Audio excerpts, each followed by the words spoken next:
ఇప్పుడు మనం 2024వ సంవత్సరం మే నెల 1వ తేదీ నుంచి 31వ తేదీ వరకు ద్వాదశ రాశుల్లో దశమ రాశి అంటే 10వ రాశి మకర రాశి వారి జ్యోతిష బలం భూత భవిష్యత్ వర్ధమానం ఎలా ఉందో గవ్వల శాస్త్రం ప్రకారం చూద్దామండి.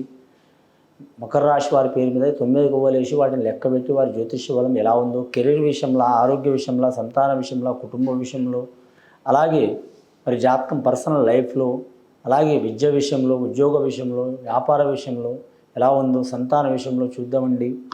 ఈ గవ్వల శాస్త్రాన్ని లకోట ప్రశ్న శాస్త్రం అంటారు, అలాగే మాత్రం చింతామణి శాస్త్రం అంటారు. 9 గవ్వలు వేసి వాటిని లెక్కబెట్టి మకర రాశి వారి జ్యోతిష బలం భూత భవిష్యత్ వర్ధమానం ఎలా ఉందో చూద్దామండి.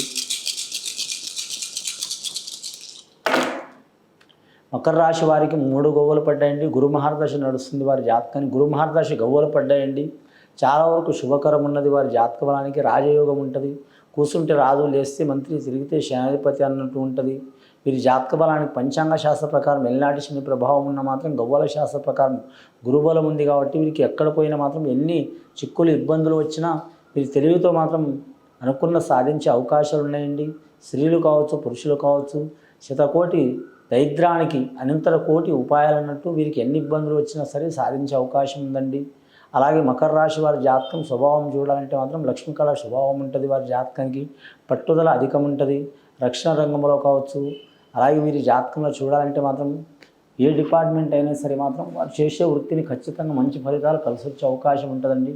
రక్షణ రంగం కావచ్చు, ఈ జాతకానికి మాత్రం వ్యవసాయ రంగం కావచ్చు, అగ్రికల్చర్ రంగం కావచ్చు, అలాగే మోటార్ ఫీల్డ్ రంగం కావచ్చు కలిసి వచ్చే అవకాశం ఉంటుంది. వీరి పేరు మీద దృష్టి దోషం అధికం ఉంటుంది. వీరి జాతకానికి దృష్టి దోషం పెరిగిపోవాలంటే మాత్రం ఖచ్చితంగా వీరి జాతక బలానికి ఎవరికి పూజ చేసినా చేయకపోయినా మాత్రం ఈశ్వరుడి ధ్యానం చేయటం, అలాగే మాత్రం రాజరాజేశ్వరి దేవత ధ్యానం చేయటం చాలా మంచిది.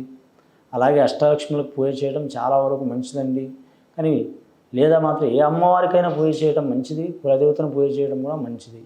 ముఖ్యంగా మాత్రం బాలలు, బాలికలు మాత్రం ఆరోగ్య విషయంలో, చదువు విషయంలో ఇబ్బందులు, చిక్కులు, చికాకులు ఉన్నవారు ఆంజనేయ స్వామిని 5 మంగళవారాలు పూజ చేయటం చాలా వరకు మంచిదండి.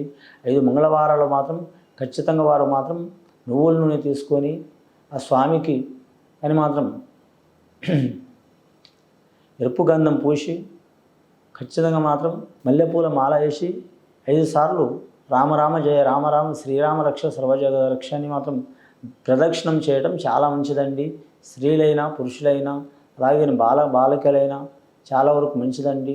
కాకపోతే మాత్రం మహిళ ఉన్నవారు మాత్రం దగ్గరికి చేరవద్దండి. రెండవది సాష్టాంగ నమస్కారం చేయవద్దండి ఆంజనేయ స్వామికి. అలా చేయటం మూలంగా వివాహ బాధలు తొలగిపోతాయి, సంతాన బాధలు తొలగిపోతాయి, భూత ప్రేత బాధలు తొలగిపోతాయి, మానసిక ఒత్తిళ్లు తొలగిపోతాయి, ఆరోగ్య బాధలు తొలగిపోతాయి, సంతాన బాధలు తొలగిపోతాయి, విద్యా బాధలు తొలగిపోతాయి. సర్వదేవతల అనుగ్రహం ఆంజనేయ స్వామి కాడ ఉంటుంది. అలాంటి శనీశ్వరుడు అందరి దేవుళ్ళని ఇబ్బంది పెట్టిండు కానీ ఒక్క శనీశ్వరుని ఇబ్బంది పెట్టలేకపోయిండండి. కాబట్టి చాలా వరకు శుభయోగం ఉంటుంది, కలిసి వచ్చే అవకాశం ఉంటుందండి. రెండవసారి గవ్వలేసి చూద్దామండి మకర రాశి వారి పేరు మీద ఎలా ఉందో.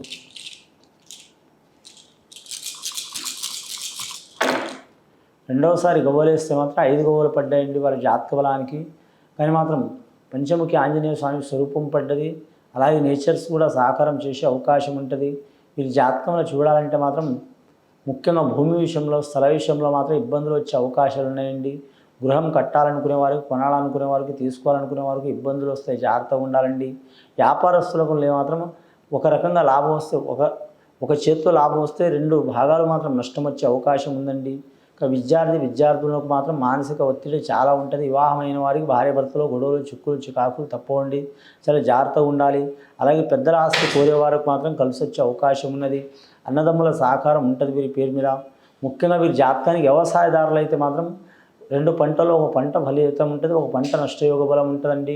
కానీ ఎరుపు భూమిలో వ్యవసాయం చేస్తున్న వారు కలిసి వస్తుంది. నల్లరేగడి భూమిలో చేస్తున్న వారికి నష్టం వచ్చే అవకాశం ఉంటుంది. మిశ్రమ భూమిలో చేస్తున్న వారికి సరి సమాన యోగ బలం ఉంటుంది. అలాగే జీవరాశుల వ్యాపారం చేసేవారు కలిసి వచ్చే అవకాశం ఉంటుంది.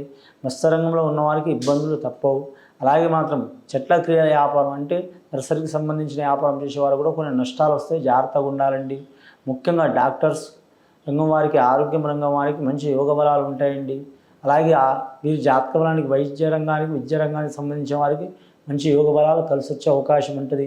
వివాహ విషయంలో చాలా జాగ్రత్త తీసుకోవడం మంచిదండి. హడావుడిగా మాత్రం నిర్ణయాలు తీసుకోవద్దు. ఎంత లేటుగా టైం తీసుకుంటే అంత మంచిది. కొన్ని సంబంధాలు వస్తే వారికి నచ్చవు, నచ్చిన సంబంధాలు దూరం అవుతాయి.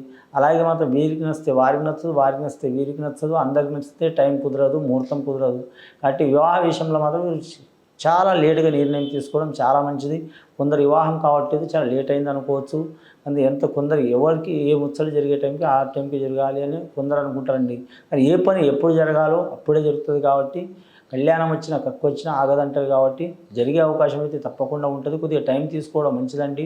మూడవసారి గవ్వలే చూద్దామంటే వారి జ్యోతిష బలం ఎలా ఉందో. ఇప్పటి వరకు అయితే మాత్రం వారికి కరెక్ట్ మాత్రం మరి జాతక బలానికి 8 గవ్వలు పడ్డాయండి.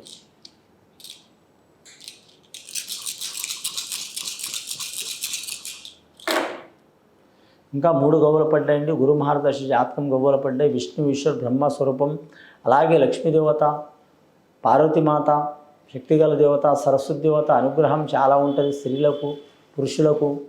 కానీ మాత్రం విష్ణుమూర్తి అలంకార ప్రియుడు, అలాగే మాత్రం శివుడు అభిషేక ప్రియుడు, బ్రహ్మదేవుడు అంటే మాత్రం బ్రహ్మదేవుడికి పూజ చేయాలంటే మాత్రం మన భారతదేశంలో కొన్ని ప్రాంతాలు మాత్రమే గుడి ఉందండి, ప్రత్యేకంగా గుడి లేదు.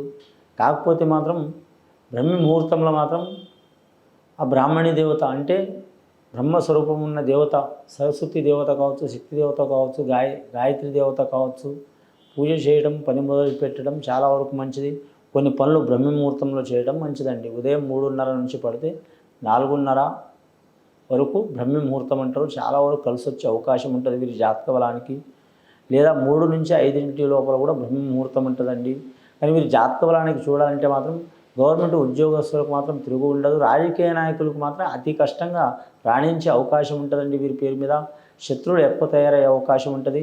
శ్రావణ నక్షత్రంలో పుట్టినవారు, శ్రీ వెంకటేశ్వర స్వామి నక్షత్రం పుట్టిన వారికి మాత్రం తప్పకుండా మంచి ఫలితాలు కలిసి వచ్చే అవకాశం ఉంది. చంద్రమహారదశ జాతకం ఉంటుంది వారిది. వారు ముత్యం ధరించడం చాలా మంచిది. లక్కీ నెంబర్ 2 ఉంటుంది వారి జాతక బలానికి. అలాగే ఈ రాశి వారికి లక్కీ నెంబర్ 8 ఉంటుంది. అలాగే ఉత్తరాషాఢ నక్షత్రం వారికి మాత్రం కొన్ని ఇబ్బందులు వచ్చే అవకాశాలు ఉంటాయి, జాగ్రత్తగా ఉండాలండి.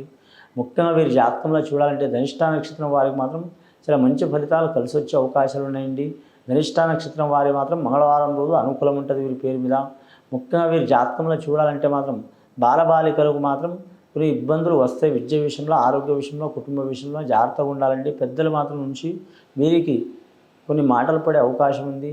జాగ్రత్తలు పాటించడం మంచిది.